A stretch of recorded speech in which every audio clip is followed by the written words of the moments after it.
On peut pas. Si on le fait, si on le teste pas suffisamment, on va au-devant d'une catastrophe. On aura des gens qui vont mourir.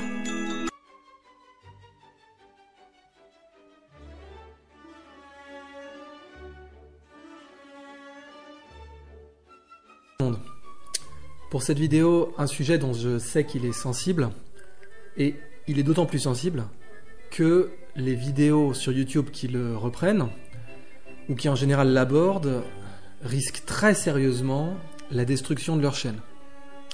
Vous savez que je ne suis pas youtubeur, j'ai pas l'intention de l'être. Vous me suivez parce que vous connaissiez mes conférences auparavant, et mon travail en général, mes livres et mes cours en ligne. Mais je ne suis pas youtubeur, vraiment pas. Ça fait que je peux me permettre d'aborder ce genre de sujet, bien entendu, en respectant toutefois les règles actuelles de Google, qui précisent par ailleurs qu'il est impossible et interdit de critiquer les politiques de santé publique dans n'importe quel pays, la France en particulier.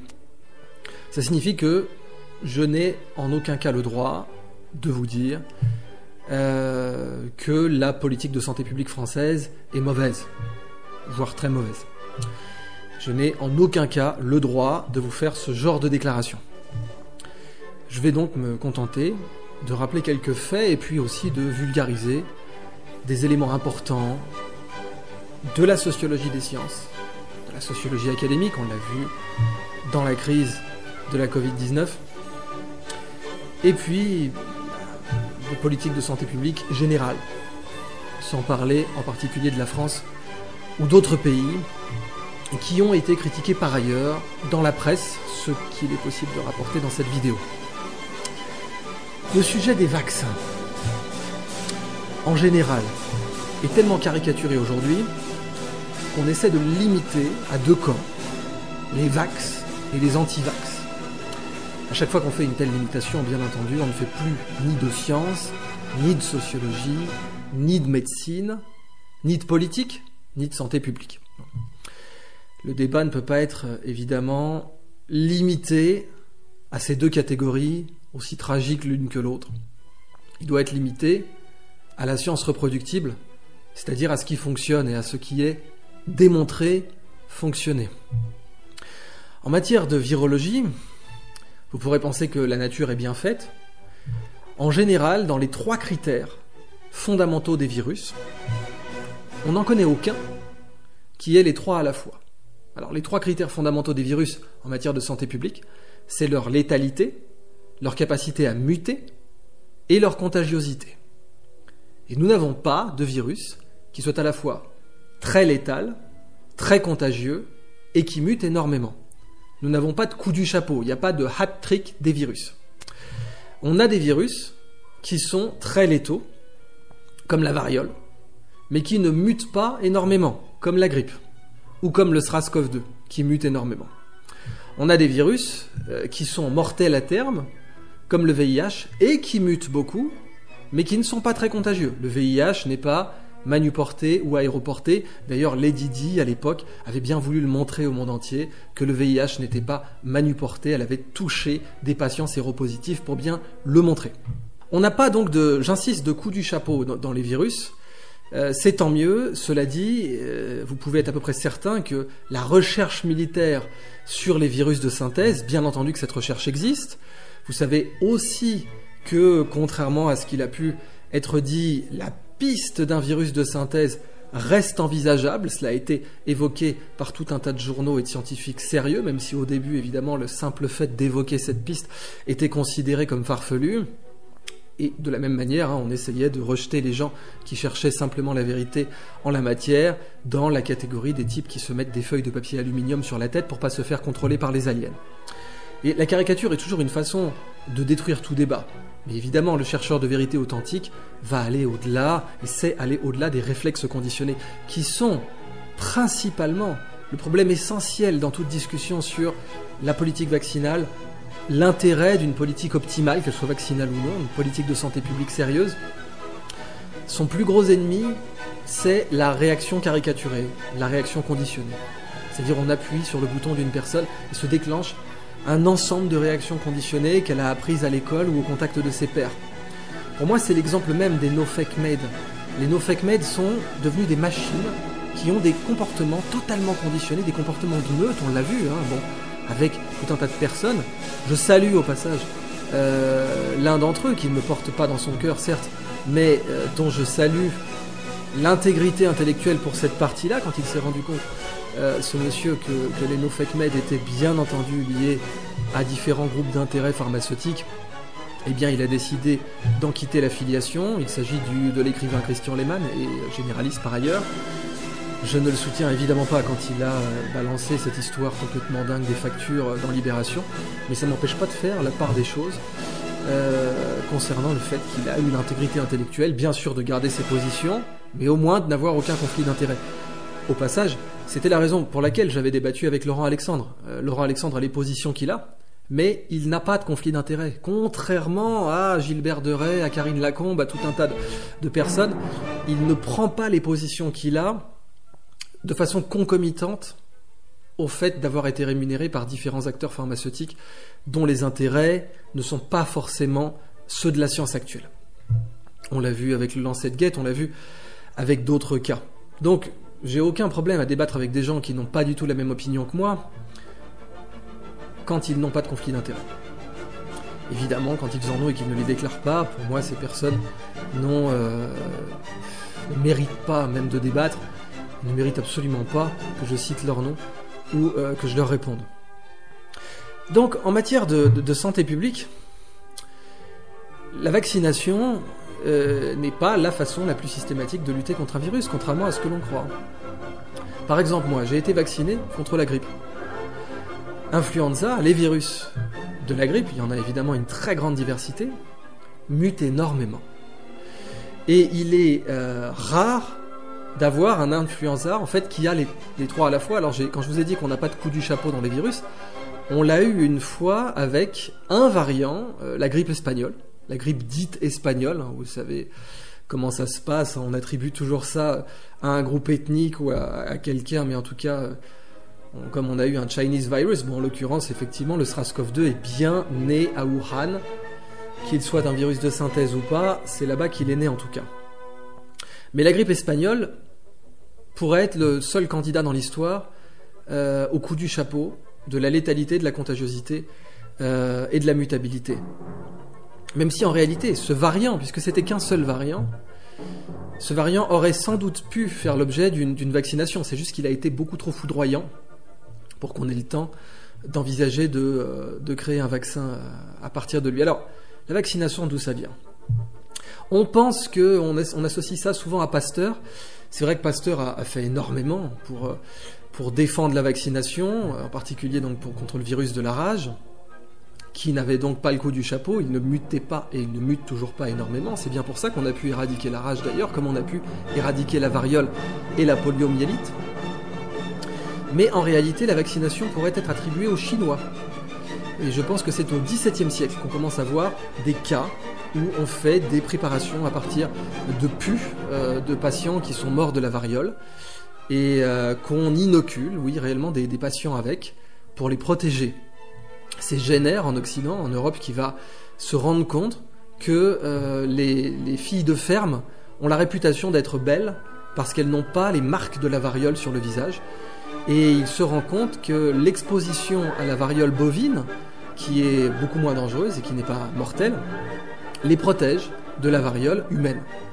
Et pour tester son hypothèse, bien sûr, on est encore au temps, même si je vous l'ai dit dans une autre vidéo, on a eu ce grand chercheur qui a eu le prix Nobel pour avoir découvert que les origines de l'ulcère à l'estomac étaient bien dues à une bactérie, Helicobacter pylori. Il en a bu une fiole pour bien montrer qu'il avait raison. Bah, évidemment, j'ai toujours un grand respect pour ces chercheurs-là qui sont l'exception absolue, qui ont du skin in the game.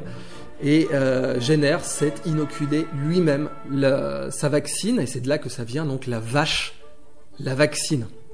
Donc, le vaccin, c'est une technologie très sérieuse, beaucoup trop sérieuse, pour être limitée à ce que voudraient vous en présenter certaines compagnies pharmaceutiques qui savent que le vaccin n'est pas pour elles une solution thérapeutique ou une solution dans une pandémie, mais un abonnement. Et c'est ça l'horreur, si vous voulez, de l'aspect financier de la vaccination qu'on n'ose jamais aborder. C'est exactement comme un aspect que l'on n'osait jamais aborder dans la manipulation génétique, qui était l'aspect financier et géopolitique. On a le même problème avec les vaccins aujourd'hui dans le débat public qu'on avait avec les OGM dans les années 90. C'est-à-dire qu'on ne posait pas les seules et importantes questions, la dimension financière et la dimension géopolitique. Et oui, quand on a 3 ou 4 organisations dans le monde, Monsanto en tête bien entendu à l'époque et encore aujourd'hui, qui possèdent plus de 90%, en fait plus de 95% des brevets sur les semences génétiquement modifiées. Il est là le problème. L'aspect géopolitique. Comment il est possible d'affamer des pays entiers, de les contrôler, parce que oui, si vous contrôlez l'énergie, vous contrôlez les pays, si vous contrôlez la nourriture, vous contrôlez les pays, si vous contrôlez le capital, vous contrôlez les pays. On a ce journaliste allemand que je salue et dont j'ai enseigné certains des ouvrages, notamment Un siècle de guerre, William Engdahl, qui vit à Francfort, qui avait fait une étude tout à fait approfondie, Les graines de la destruction, sur la dimension géopolitique des semences OGM. Cette dimension-là n'était jamais abordée. Et de la même façon, dans la vaccination, on n'aborde jamais les aspects financiers, et oui aussi les aspects géopolitiques.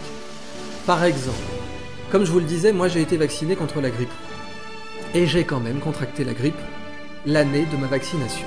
Et c'est ça, bien sûr, qui m'a amené à m'intéresser aux aspects géopolitiques et bien sûr scientifiques aussi des vaccins, puisque je suis au départ biologiste puis cognitiviste de formation.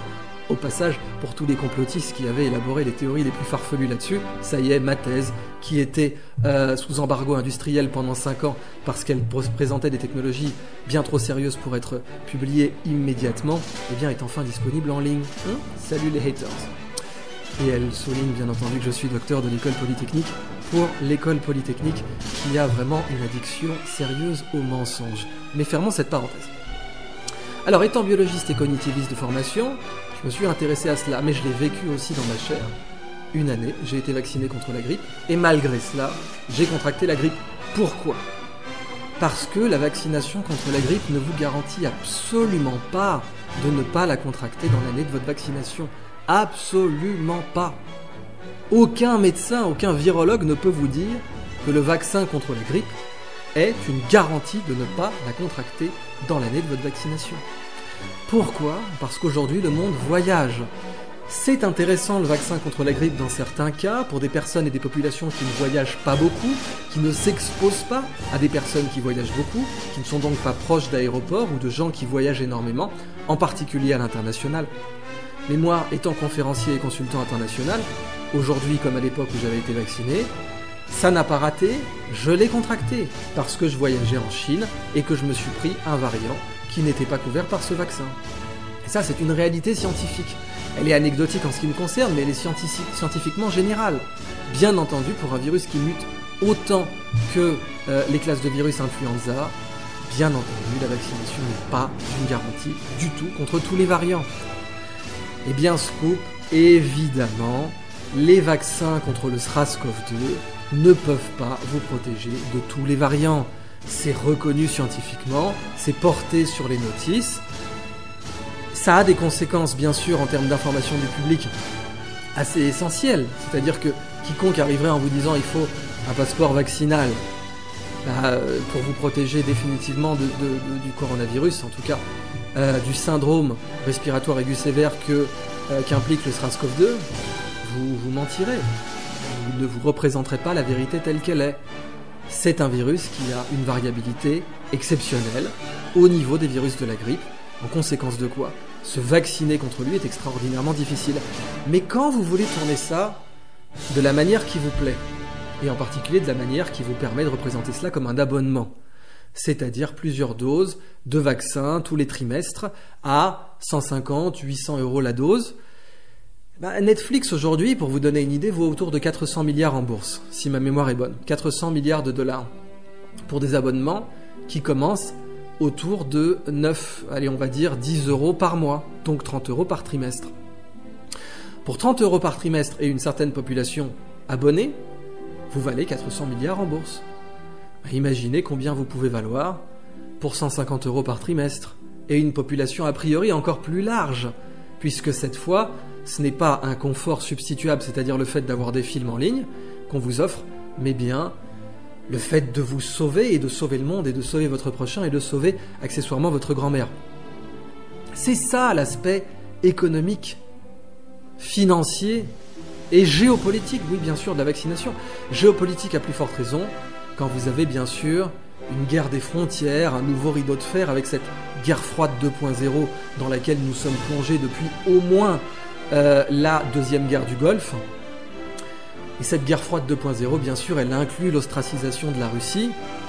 J'ai dit moi-même sur Twitter que si je devais choisir, dans le cas d'une vaccination contre le SRAS-CoV-2, quel vaccin je prendrais, et si les gens me demandaient quel vaccin tu recommanderais, j'avais mis en priorité, bien sûr, le Sputnik 5. Hors de question d'en organiser des vaccinations majoritaires en Europe, sauf en Hongrie, où la Hongrie s'est émancipée des directives européennes pour commander des doses de Sputnik. Et elle a donc eu une population vaccinée bien plus rapidement, puisque il était plus facile pour elle de s'en procurer. Mais encore une fois, bon, le Sputnik, c'est pas du tout un vaccin miracle, en aucun cas.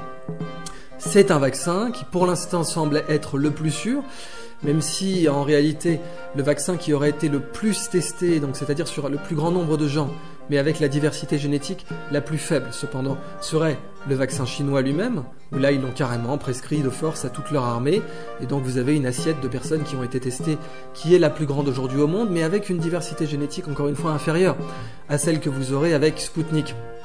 Mais donc, si j'avais dû choisir, j'aurais dit Sputnik d'abord, le vaccin chinois, dont évidemment la composition n'est pas forcément très allergie-friendly, et loin derrière, même s'il est plus cher, le Pfizer, le Moderna, etc. Le Moderna qui n'a absolument pas un niveau de données scientifiquement sérieux pour être prescrit. Je préfère le dire de la façon la plus frontale possible. Ce vaccin ne dispose pas d'un niveau de données, aussi bien en matière de pharmacovigilance que en matière d'efficacité, suffisant pour être prescrit à très grande échelle. Et les zététiciens à géométrie variable auraient dû le souligner. Car quand ils disaient que les premières préétudes du professeur Raoult n'avaient pas un niveau de preuve suffisant, bien entendu, ils auraient dû immédiatement, s'ils avaient été intègres, et vous comprenez bien que l'astérisque, c'est si ils avaient été intègres. Les personnes qui suivent ma chaîne savent très bien que les zététiciens francophones n'ont pas le quart de l'intégrité d'un trafiquant de drogue. Eh bien, ces personnes-là, évidemment, ces zététiciens, n'ont rien dit sur l'intégrité des données des vaccins Pfizer et Moderna. Bon. Ce qui est assez marrant d'ailleurs, c'est que les élites économiques russes, entendez les oligarques et les riches en général, se sont précipités à Londres pour avoir des doses de Pfizer. Et aujourd'hui, eh bien, les données du Sputnik, qui est un vaccin beaucoup moins cher, sont meilleures que les données du vaccin de Pfizer. Donc voilà où on en est, si vous voulez. Une information du public qui est asymétrique. Pourquoi ? Parce que dès qu'on parle de vaccin, on a des réflexes conditionnés. On a des personnes, vous pouvez appuyer sur un bouton qui vont vous dire « oui, je suis pour ». Ça ne veut rien dire être pour. C'est être pour les avions. Si vous êtes pour ou contre les avions, je ne sais pas. Pour tel trajet, je prends le train. Pour tel trajet, je prends l'avion. Il y a des cas où l'avion n'est pas avantageux. Et puis surtout, une autorité qui surveillerait la sûreté des avions, je ne vois pas en quoi elle serait anti-avion. C'est un peu ça qu'on a... à ça qu'on a voulu réduire les personnes qui s'interrogeaient sur la sûreté des vaccins. Quoi, tu t'interroges sur la sûreté des vaccins, mais tu es donc anti-vax ? Quoi, tu t'interroges sur la sûreté des avions, mais tu es donc anti-avion ?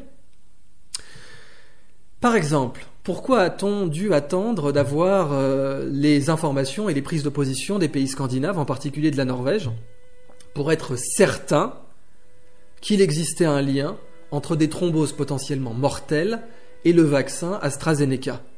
Eh bien parce que les Finlandais ont connu des épisodes de narcolepsie qui ont donné lieu à des procès et qui sont aujourd'hui portés par la pharmacovigilance comme des complications post-vaccinales possibles. Ce mot par exemple, complications post-vaccinales, vous l'avez entendu souvent ? C'est un mot scientifique pourtant. Bien entendu qu'il existe des complications post-vaccinales. Moi, par exemple, j'ai un terrain allergique particulier. Je faisais des crises d'asthme quand j'étais petit et j'avais toujours des allergogrammes particulièrement gratinés. Ça allait du cyprès au poil de chat en passant par les acariens et la poussière. Eh bien, des personnes comme moi, on ne leur recommande absolument pas de se faire vacciner. Pourtant, j'avais voulu faire mon malin, encore une fois, j'étais allé me faire vacciner contre la grippe. J'avais fait une réaction allergique. Pas dramatique, mais chiante quand même. Et encore une fois, comme je vous le disais, j'ai contracté la grippe l'année même. C'est là que je me suis rendu compte des limites des vaccins contre les virus qui variaient énormément, bien entendu. Alors, ça dit, je vais faire aussi une parenthèse. Contre la rage, est-il utile de se vacciner? Contre la poliomyélite, est-il utile de se vacciner? Vous avez des experts internationaux, bien sûr Raoult en fait partie, qui vous disent que la polio, ça sert absolument plus à rien de vacciner contre elle, parce qu'il n'existe plus de cas autochtones de poliomyélite. Et les derniers cas enregistrés, je crois, viennent d'Afghanistan. Bon, est-ce que ça vaut le coup, du coup, d'exposer tout de même à une réaction immunitaire assez carabinée des personnes à des vaccins? Vous avez deux types de réponses à cela. Oui, ça peut rapporter de l'argent parce que ce vaccin coûte tout de même si c'est pas vous qui le payez, mais c'est la sécurité sociale qui le paye. Il y a des gens qui gagnent de l'argent sur ce vaccin. Il n'est pas mirobolant, bien sûr. Ce n'est pas le même jackpot, encore une fois, qu'un abonnement possible contre des virus qui mutent énormément. Mais c'est vrai qu'une fois que vous avez lancé l'idée, et ça c'est ce que l'on appelle de l'influence. L'influence, cette capacité à vraiment présenter la réalité d'une certaine façon. Vous aviez un grand maître de cela, c'était Edward Bernays, qui était le neveu de Freud, qui est peut-être le plus grand spin doctor de tous les temps. Edward Bernays a, par exemple, promu la fluoridation de l'eau. Voilà, le fait qu'il y ait du fluor dans l'eau, c'est lui. Notamment, c'était Alcoa, donc des fabricants d'aluminium, qui voulaient se débarrasser de leur stock de fluor et qui ont proposé de le mettre dans l'eau. On n'a absolument pas de données scientifiques incontestables sur l'intérêt de fluorider l'eau, mais bon, c'est lui qui l'a lancé, de même qu'il a lancé l'idée que les œufs et le bacon étaient un petit déjeuner américain typique. C'est pas le cas du tout, c'est une mode qu'il a lancée dans les années 20. Avec des médecins, c'est aussi ça qui est important. Il était parvenu à faire signer 5000 médecins pour dire qu'un petit déjeuner d'œufs et de bacon était sain. Et c'est devenu donc le petit déjeuner américain par excellence. Puis par la suite, on a eu un autre lobby, le lobby du sucre, qui a essayé de faire porter le chapeau aux graisses à tout un tas de problèmes. Et encore aujourd'hui, on a une majorité de cardiologues qui pensent réellement que c'est une alimentation riche en graisses qui provoque les maladies cardiovasculaires. Ça a été démonté aujourd'hui scientifiquement. Le sucre est un facteur de risque bien plus grand, même pour les maladies cardiovasculaires, qui sont une des premières causes de mortalité dans les pays riches. Mais c'était le lobby du sucre qui avait essayé de faire porter le chapeau aux graisses. Toujours avec des médecins, entre les deux, de la même façon que les lobbies du tabac essayaient de présenter les cigarettes comme pas dangereuses. On se rappelle que le médecin du roi d'Angleterre lui recommandait de fumer parce que ça lui détendait la gorge. Eh bien, on a eu des médecins qui ont recommandé de fumer. Et puis on se rappelle de cette fameuse publicité de Camel qui disait, je crois, 4 médecins sur 5 recommandent fume des camels, ou mieux, les camels sont les plus fumés par les médecins. Donc, pour en revenir au débat sur la vaccination, les vaccins en général, on a ces réflexes conditionnés qui ont été créés chez une communauté qui s'est donc fait appeler les no-fake meds ou les vax, que sais-je, où il suffit de leur dire vaccin pour qu'ils disent je suis pour. Et on avait la même façon avec les organismes génétiquement modifiés. Il suffisait de dire OGM pour que les gens disent je suis pour parce que je suis pour le progrès. Et ça, on est bien d'accord, c'est un non-débat et c'est de la non-science. Parce que la science est dans la nuance et la subtilité et la précision. Et il n'y a aucune nuance et aucune subtilité et aucune précision dans ce genre d'attitude conditionnée. Le pire aussi dans tout cela, c'est qu'il est possible de créer des réflexes conditionnés chez des gens qui ont un doctorat, soit en médecine, bon c'est bien que ce n'est pas un doctorat de recherche, mais soit en médecine, soit carrément un doctorat de recherche. Il est tout à fait possible chez les universitaires de créer des réflexes conditionnés et de les faire se comporter comme le premier imbécile venu qui n'est pas du tout conscient du fait qu'il se fait manipuler. Bernays a manipulé des médecins dans le fait de leur dire que les œufs au bacon étaient le petit déjeuner typique des Américains. Eh bien, il a manipulé des médecins donc pour la fluoridation et tout un tas d'autres choses. Il est possible de manipuler des gens qui ont fait des études supérieures. Pire que cela, n'importe quel psychologue, en tout cas chercheur en psychologie, vous le dira, ces groupes-là ne manifestent pas moins de propension à la manipulation. Et les zététiciens non plus. Les groupes de zététiciens sont tout aussi manipulables par les lobbies pharmaceutiques et par les gens qui auront un intérêt à vendre des solutions chères à des problèmes qui peuvent connaître des solutions pas chères.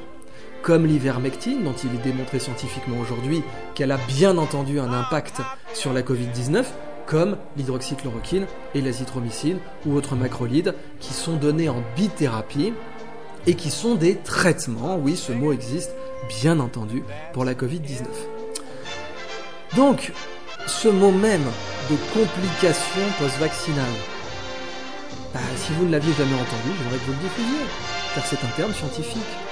Et il y a, oui, des complications post-vaccinales mortelles pour certains vaccins.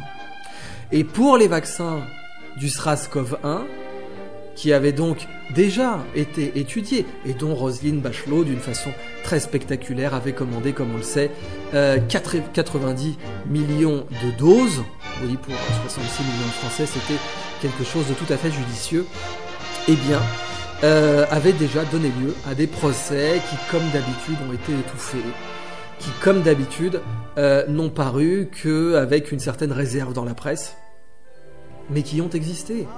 Vous avez des gens dans différents pays scandinaves qui ont contracté des narcolepsies chroniques. Donc la narcolepsie, c'est quand même quelque chose qui détruit votre vie. Hein. Vous ne pouvez plus conduire, vous ne pouvez plus nager, vous ne pouvez plus voyager seul et vous exposer ne serait-ce qu'à traverser une route dans certains cas seul, parce que vous pouvez tomber de fatigue à peu près n'importe quel moment dans les cas les plus graves. Et ça veut dire donc bien entendu que vous ne pouvez pas prendre le volant, encore une fois, parce que vous risqueriez de mourir. Eh bien ça, ce sont des personnes qui accusent les fabricants de vaccins contre le SRAS-CoV-1 d'avoir causé leurs symptômes, et dans certains cas, ils ont eu gain de cause au point que les narcolepsies sont reconnues aujourd'hui comme des effets secondaires de certains vaccins. Certes rares, certes ceci, certes cela, mais le consentement libre et éclairé, qui est bien entendu un autre mot qui a été oublié dans les débats sur la vaccination, en général. Le consentement libre et éclairé, et qui d'ailleurs est un point dont on devra parler sur la psychiatrie. J'ai une vidéo que je n'ai toujours pas faite avec toutes les vidéos, toutes les attaques que j'ai reçues, etc., toutes les pressions, qui étaient bien sûres et que je veux annoncer là tout de même dans cette vidéo, qui est la vidéo sur l'affaire Kakomo. Je dois vraiment la souligner, l'affaire Kakomo, Jean-Louis Kakomo, qui a été interné de force en hôpital psychiatrique à la signature de son président d'université qui s'appelait, si ma mémoire est bonne, Laurent, à Perpignan. Et là aussi, on a un cas de aucun consentement libre et éclairé du patient. On a une personne, un professeur d'université, Jean-Louis Kakomo, qui a été interné de force pendant 1000 jours, hein, tout de même. C'est une affaire absolument scandaleuse. Et atroce. Scandaleux n'est pas le mot. Atroce, c'est le mot. Et bien là aussi, dans ces affaires horribles de psychiatrisation forcée, le terme consentement libre et éclairé est mis de côté. Et bien dans la vaccination, c'est la même chose. Le terme consentement libre et éclairé est complètement mis de côté. Et bien voilà ce que je voulais vous transmettre dans cette vidéo d'information sur les politiques de santé publique, sur l'existence des complications post-vaccinales. Bien entendu, ces choses existent, c'est un sujet scientifique. La vaccination est une affaire beaucoup trop sérieuse pour être laissée au lobby et pour être laissée au groupement d'intérêts qui voudraient créer un abonnement pharmaceutique.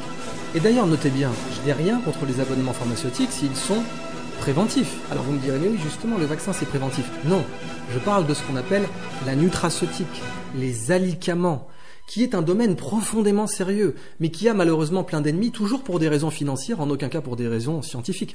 Par exemple, qu'est-ce que ce serait qu'un abonnement préventif en pharmaceutique ? Eh bien, ce serait le fait de payer, disons, 10 à 15 euros par mois pour recevoir dans un petit panier tous les mois pour toute la famille, disons de la spiruline ou d'autres alicaments reconnus. Oui, la spiruline, bien entendu, est un alicament reconnu scientifiquement. On le sait par exemple chez les mâcheurs de tabac de Kerbala. Il a été démontré avec un groupe témoin qu'elle réduisait, prendre un verre de spiruline réduisait la fréquence des tumeurs précancéreuses dans les joues. c'est un cas parmi d'autres, mais en réalité, ça pose aussi la grande question, bien sûr, du retour de l'herboristerie, ce terme absolument détesté par les zététiciens et justement les no-fake med, alors que, encore une fois, il est démontré scientifiquement l'intérêt scientifique de l'herboristerie. Je ne prendrai que le cas de l'artémisinine, qui est extraite de l'armoise et qui a donné le prix Nobel à Tu Youyou, je vous en avais déjà parlé, contre la malaria, qui n'est toujours pas disponible, bien entendu, en pharmacie à grande échelle, parce qu'en face, vous avez d'autres molécules, comme l'atovaquone, qui est la molécule de la malarone, qui est beaucoup plus chère et qu'il est donc beaucoup plus intéressant de prescrire, mais qui n'a pas du tout des effets secondaires aussi sympathiques que l'artémisinine. Je me rappelle moi-même, pour avoir pris de la malarone, ça vous donne plus ou moins la sensation d'avoir un pic à glace planté dans l'estomac. Alors, voilà une pharmaceutique qui pourrait faire gagner de l'argent au lobby, qui serait un abonnement préventif par les alicaments, une sorte de Netflix justement de la santé, où on donnerait aux gens, contre rémunération mensuelle, une alimentation saine ou des suppléments nutritifs qui sont reconnus réduire le risque de telle ou telle maladie. Alors ça va du turméric jusqu'à donc la spiruline, la chlorelle et plein d'autres cas. Mais encore une fois, réflexe conditionné, il y a un bouton quand vous parlez de ça. Même si les données scientifiques sont là, même si les données scientifiques sont publiées depuis très longtemps, avec bien entendu des études randomisées en double aveugle, même si encore une fois là aussi les études randomisées en double aveugle, on le sait, ne sont pas du tout ni la panacée ni la pierre angulaire de la médecine, mais en l'occurrence pour les nutraceutiques, elles sont là.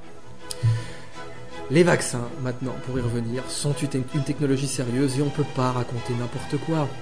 Quand on a un Gilbert Deray, par exemple, qui vous dit « ça serait bien d'avoir un vaccin, tenez, dans 9 mois, ça serait bien, 9 mois, un vaccin qui protégerait de tous les variants, ça serait super. » Ah oui, moi aussi, pas de problème, je peux être payé avec l'argent du contribuable pour vous dire des conneries pareilles.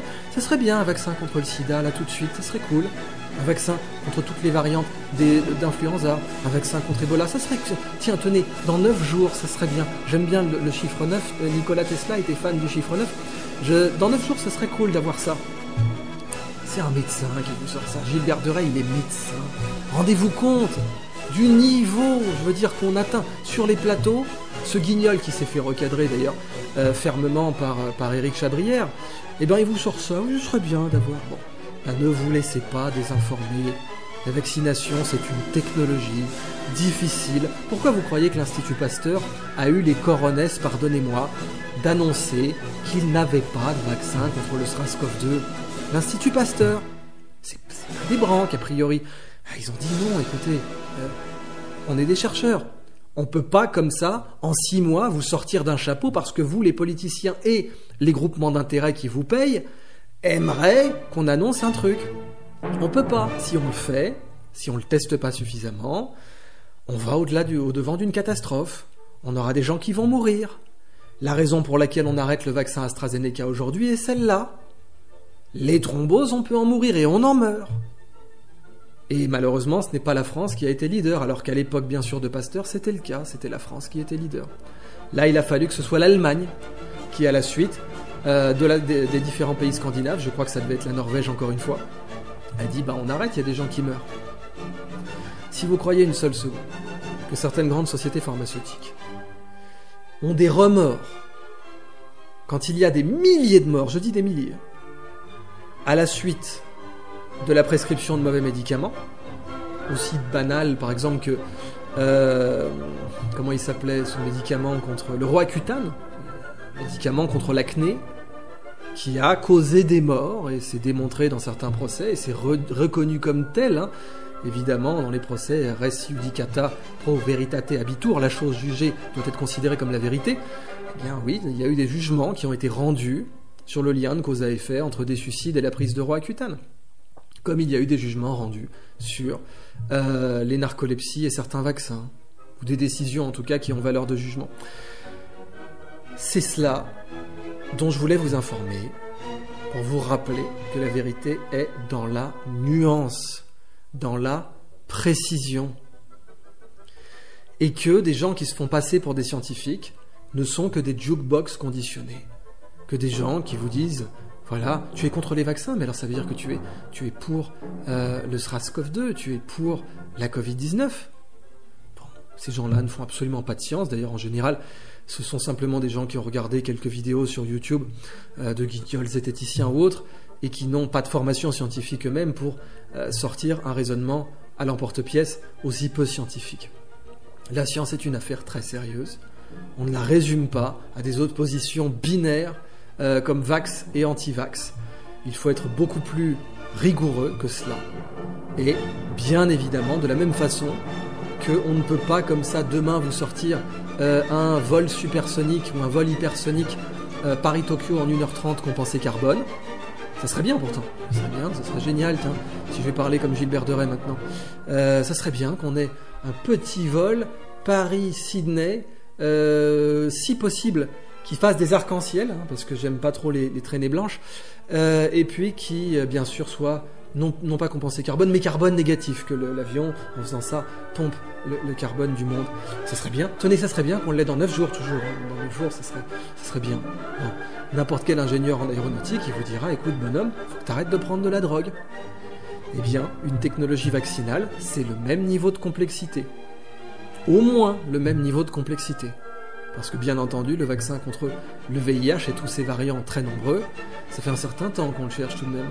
Et ça fait aussi un certain temps que des guignols de la trempe de Gilbert de Rais vous l'annoncent toutes les 3 semaines. Mais maintenant, évidemment, tous les virologues savent que ça ne sera pas aussi simple que ça. De la même façon, pour le SRAS-CoV-2, qui en plus ne tue évidemment pas, n'est pas aussi létal que le sida, en aucun cas, les personnes qui vous diraient que le SRAS-CoV-2 est aussi létal que les VIH, vous mentiraient, et qui mute énormément, cela par contre autant que le VIH, mais surtout face auquel il existe des traitements scientifiquement reconnus, comme l'ivermectine, comme l'hydroxychloroquine et l'azithromycine. Voilà les données qu'il fallait transmettre au grand public.